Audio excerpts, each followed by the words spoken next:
Tomorrow, the birth date of Apolinario Mabini, we cap off the National Disability Rights Week.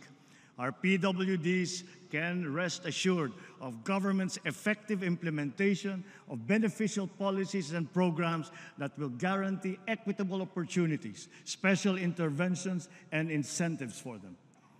Mula nang pumasok ang administrasyong ito, nagsimula na ang mga programang pangkabuhayan na nakalaan para sa ating mga PWD. Sa susunod na taon, ilulunsad naman ng PhilHealth ang benepisyo nito para sa mga batang may kapansanan.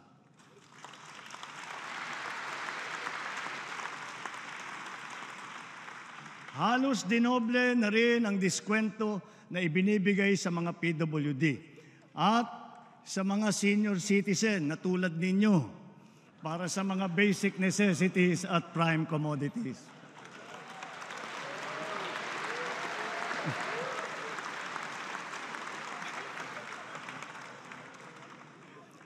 Natuwa kayong lahat doon.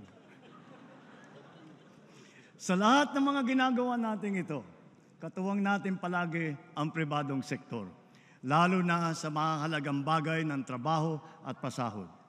With tripartite consensus, minimum wage levels have been increased in various sectors in all regions, including the BARM, for workers and private establishments.